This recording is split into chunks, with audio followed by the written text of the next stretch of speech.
नमस्कार. आपण आपल्या रोजच्या आयुष्यात रस्त्यावरून जाता येता एक राखाडी किंवा हिरव्या रंगाची लोखंडी पेटी नक्कीच पाहिली असेल, नाही का? ती अशीच एका कोपऱ्यात धूळ खात शांतपणे उभी असते. पण तुम्हाला माहितीये का, ही साधीसुधी दिसणारी पेटी म्हणजे आपल्या वीज व्यवस्थेचा एक असा हिरो आहे जो पडद्यामागे राहून काम करतोय. आणि आता हाच हिरो एका मोठ्या बदलातून जातोय.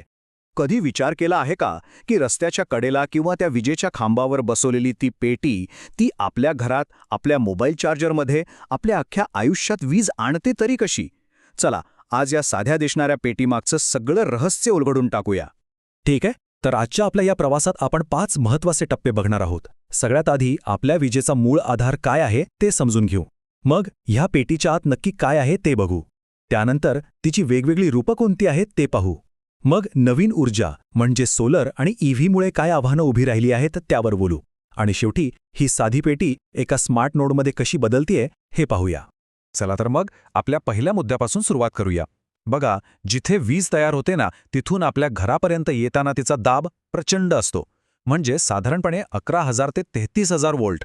विचार करा, एवढी हाय व्होल्टेज वीज जर थेट आपल्या घरात आली तर आपले टीव्ही, फ्रिज, मोबाईल चार्जर सगळं काही क्षणात जळून खाक होईल. आणि बरोबर इथेच या पेटीची म्हणजेच आपल्या डीटीसीची खरी गरज लागते. याला समजून घेण्यासाठी एक सोपं उदाहरण घेऊया. आपल्या पाण्याच्या टाकीचं किंवा धरणाचं. तिथून येणाऱ्या पाण्याचा फोर्स किती प्रचंड असतो, नाही का? तो जर थेट आपल्या नळात आला तर सगळं काही उद्ध्वस्त होईल. म्हणून आपण एक प्रेशर कमी करणारा व्हॉल्व्ह लावतो. हा व्हॉल्व्ह काय करतो? तो त्या प्रचंड दाबाला कमी करतो आणि आपल्याला हव्या त्या प्रमाणात सुरक्षितपणे पाणी देतो. बरोबर. आपलं हे डीटीसी सुद्धा विजेच्या बाबतीत अगदी हेच काम करतं. ते विजेच्या त्या प्रचंड दाबाला नियंत्रणात आणतं आणि आपल्या घरासाठी सुरक्षित बनवतं. मग आता प्रश्न पडतो की या लोखंडी पेटीच्या आत असं नेमकं काय दडलंय?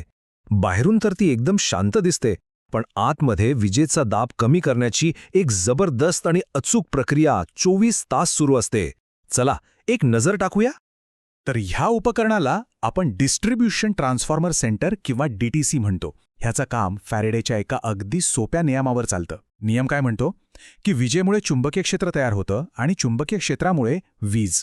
ह्याच जादूचा वापर करून हे डीटीसी काय करतं तर ते मध्यम दाबाच्या विजेला म्हणजे साधारण 11 ते 33 किलोव्होल्टच्या विजेला आपल्या घरात वापरण्यायोग्य कमी दाबाच्या विजेमध्ये म्हणजे 230 ते 400 व्होल्टमध्ये बदलतं. आणि सगळ्यात भारी गोष्ट काय माहितीये? हे सगळं काही आतमध्ये एकही पार्ट न हलता घडतं. कमाल आहे नाही का? आता हे चित्र बघा. इथे आपल्याला याचं आतलं सगळं मशीन दिसेल. याच्याबरोबर मध्यभागी आहे मॅग्नेटिक कोर. सोप्या भाषेत सांगायचं तर चुंबकीय गाभा. आता त्याच्या दोन्ही बाजूला तुम्हाला तांब्याच्या तारांची गुंडाळी दिसते का? याला म्हणतात वाइंडिंग्स. एक आहे प्रायमरी, दुसरी आहे सेकंडरी. आणि हे सगळं एका खास प्रकारच्या तेलामध्ये बुडवलेलं असतं. हे तेल 2 महत्त्वाची कामं करतं. एकतर ते ट्रान्सफॉर्मरला थंड ठेवतं आणि दुसरं म्हणजे इन्सुलेशनचं काम करतं, म्हणजे शॉक लागण्यापासून वाचवतं. आता बघा याची काम करण्याची पद्धत किती इंटरेस्टिंग आहे. सगळ्यात आधी काय होतं, हाय व्होल्टेज वीज पहिल्या गुंडाळीत म्हणजे आपल्या प्रायमरी वाइंडिंगमध्ये येते.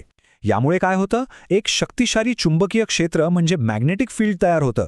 मग हा मॅग्नेटिक कोर काय करतो, तो या अदृश्य चुंबकीय क्षेत्राला दुसऱ्या गुंडाळीकडे म्हणजे सेकंडरी वाइंडिंगकडे पाठवतो. आता गंमत इथे आहे, या दुसऱ्या गुंडाळीत तारांचे वेढे म्हणजे टर्न्स कमी असतात आणि त्यामुळेच तिथे कमी दाबाची सुरक्षित वीज तयार होते. आणि सगळ्यात महत्त्वाचं, या दोन्ही वाइंडिंग्स एकमेकांना चिटकवलेल्या नसतात, त्यांच्यात कोणताच फिजिकल कॉन्टॅक्ट नसतो. सगळा खेळ त्या अदृश्य चुंबकीय क्षेत्राचा आहे.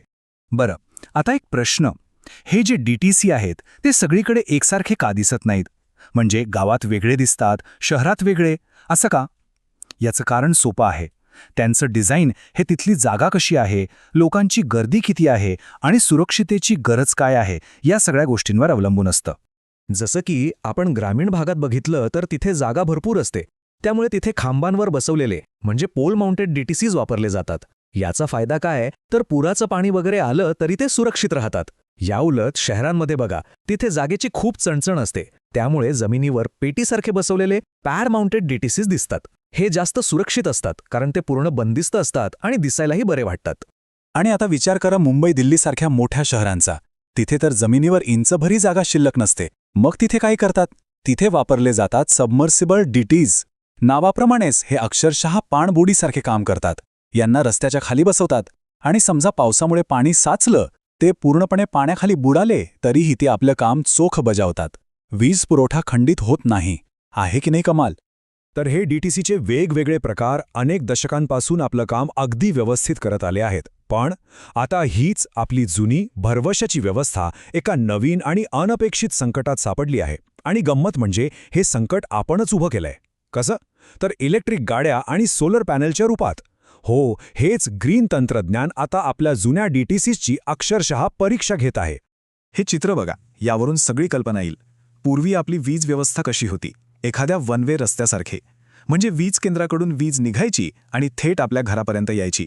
सरळ, सोपा मार्ग. पण आता EV आणि सोलर पॅनलमुळे काय झालंय? हा वन वे रस्ता आता एक complex two way super highway बनलाय. म्हणजे वीज आता आपल्या घरातून, आपल्या छतावरच्या सोलर पॅनलमधून परत ग्रीडकडे सुद्धा वाहू लागलीय. चला, यातलं पहिलं आव्हान समजून घेऊ. ते आहे EV चार्जिंग. विचार करा, संध्याकाळी सगळेजण घरी आले आणि एकाच वेळी आपल्या इलेक्ट्रिक गाड्या चार्जिंगला लावल्या. काय होईल? विजेची मागणी अचानक खूप जास्त वाढेल. याला म्हणतात पीक लोड. आणि यामुळे बिचारे डीटीसी प्रचंड गरम होतात, अक्षरशः तापतात. आणि एक वैज्ञानिक सत्य आहे की याचं तापमान प्रत्येक 6 ते 10 अंशांनी वाढलं ना की त्याचं आयुष्य थेट निम्म्यावर येतं. म्हणजे जो ट्रान्सफॉर्मर 20 वर्ष टिकायला हवा तो कदाचित 10 वर्षातच खराब होऊ शकतो. आणि याचा परिणाम काय? वारंवार लाईट जाणे आणि दुरुस्तीचा मोठा खर्च. हे संपूर्ण शहरासाठी एक मोठं आव्हान आहे. आता बघूया दुसरं आव्हान, सोलर पॅनल. इथे उलटी गंमत होते. दुपारच्या वेळी काय होतं, आपण ऑफिसमध्ये असतो, घरात विजेचा वापर कमी असतो, पण सूर्य तळपत असतो. म्हणजे सोलर पॅनल भरपूर वीज तयार करत असतात. मग ही जास्तीची वीज कुठे जाते? ती उलट्या दिशेने वाहून पुन्हा डीटीसीकडे परत जाते. यालाच रिव्हर्स फ्लो म्हणतात. आणि यामुळे विजेच्या दाबात अचानक एक मोठी आणि धोकादायक वाढ होते. याला म्हणतात व्होल्टेज स्पाइक. हे अगदी समुद्रातल्या उंच लाटेसारखं आहे, जी अचानक येऊन सगळं काही उद्ध्वस्त करू शकते. तशीच ही विजेची लाट आपल्या संपूर्ण ग्रीडला अस्थिर करू शकते. मग आता या दुहेरी आव्हानावर उपाय तरी काय? इथेच खरी क्रांती घडतीये. या जुन्या साध्या लोखंडी पेट्यांचं रूपांतर आता स्मार्ट आणि बुद्धिमान नोड्समध्ये होत आहे. एक असा मेंदू जो या नव्या आधुनिक ग्रीडला सहज सांभाळू शकेल. या बदलामध्ये डीटीसीचा एक महत्त्वाचा साथीदार मोठी भूमिका बजावतो. त्याचं नाव आहे रिंग मेन युनिट किंवा RMU. अगदी सोप्या भाषेत सांगायचं तर हा एक जंक्शन बॉक्स किंवा एक स्विचिंग स्टेशन आहे, जो विजेचा प्रवाह कुठल्या मार्गाने जाईल हे ठरवतो. आता बघा, जुने RMU कसे होते? मॅन्युअल. म्हणजे कुठे काही बिघाड झाला की माणसाला स्वतः तिथे जाऊन स्विच बंद चालू करावा लागायचा. पण आताचे स्मार्ट RMU ते पूर्णपणे ऑटोमॅटिक आहेत. त्यांना कुठूनही दूर बसून कंट्रोल करता येतं. ते स्वतः सतत सगळीकडे लक्ष ठेवून असतात आणि काही प्रॉब्लेम येणार असेल तर तो होण्याचा आधीच उपाय करतात. म्हणजे ते आता रिॲक्टिव्ह नाही तर प्रोॲक्टिव्ह झाले आहेत. आणि हे जे नवीन स्मार्ट डीटीसी आहेत ना, ते सेन्सर्सने भरलेले असतात. म्हणजे त्यात तापमान मोजणारे, तेलाची क्वालिटी तपासणारे, विजेचा प्रवाह मोजणारे, एवढंच काय, आवाज ऐकणारे सेन्सर्स सुद्धा असतात. हे सगळे सेन्सर्स मिळून 24 तास डीटीसीच्या तब्येतीवर लक्ष ठेवून असतात. हे अगदी तसंच आहे जसं एखादं रुग्ण हॉस्पिटलमध्ये स्वतःच्याच हार्ट रेट, ब्लड प्रेशरवर सतत लक्ष ठेवून असतो आणि काही गडबड दिसली की लगेच डॉक्टरला अलर्ट पाठवतो. तसंच हे डीटीसी स्वतःच्या तब्येतीची काळजी स्वतःच घेतं. पण हे सगळे सेन्सर्स आणि डिव्हायसेस एकमेकांशी इतक्या वेगाने बोलतात तरी कसे? तर यासाठी एक जागतिक भाषा वापरली जाते. तिचं नाव आहे IEC 61850. आणि यात गूस नावाची एक खास मेसेजिंग सिस्टम आहे. याला तुम्ही आपल्या ग्रीडचा एक सुपरफास्ट व्हॉट्सॲप ग्रुप समजू शकता. या ग्रुपवर मेसेज इतक्या वेगाने जातात की कुठे काही बिघाड झाला तर तो ओळखणं आणि त्या भागाला बाकीच्या नेटवर्कपासून वेगळं करणं हे सगळं काही मायक्रो सेकंदात होतं. म्हणजे आपल्या डोळ्याची पापणी लवते ना, त्याच्याही यात. आणि हे तर फक्त सुरुवात आहे. भविष्यात तर सॉलिड स्टेट ट्रान्सफॉर्मर्स आणि आर्टिफिशियल इंटेलिजन्स म्हणजे AI यामुळे हे तंत्रज्ञान अजूनच प्रगत होईल. तर आता लक्षात घ्या, डीटीसी हे आता फक्त एक साधं उपकरण किंवा लोखंडी पेटी राहिलेलं नाहीये. ते आपल्या आधुनिक स्मार्ट ग्रीडचा मेंदू आणि हृदय बनला आहे. एक असा मेंदू जो स्वतः विचार करतो, स्वतः निर्णय घेतो आणि संपूर्ण ग्रीडला सुरक्षित ठेवतो. तर या सगळ्या विश्लेषणानंतर शेवटी एक मोठा आणि विचार करायला लावणारा प्रश्न उभा राहतो. भविष्यात हे स्मार्ट डीटीसी इतके स्वतंत्र आणि बुद्धिमान होतील का की ते आपापल्या भागाचा एक छोटा मायक्रो ग्रिड स्वतःच चालवतील? आणि जर असं झालं तर मग आपली आजची ही जी मोठी सेंट्रल ग्रिड सिस्टम आहे ती कालबाह्य ठरेल का? तिची गरजच उरणार नाही का? या प्रश्नाचं उत्तर आपल्याला भविष्यच देईल, पण यावर विचार करायला नक्कीच हरकत नाही.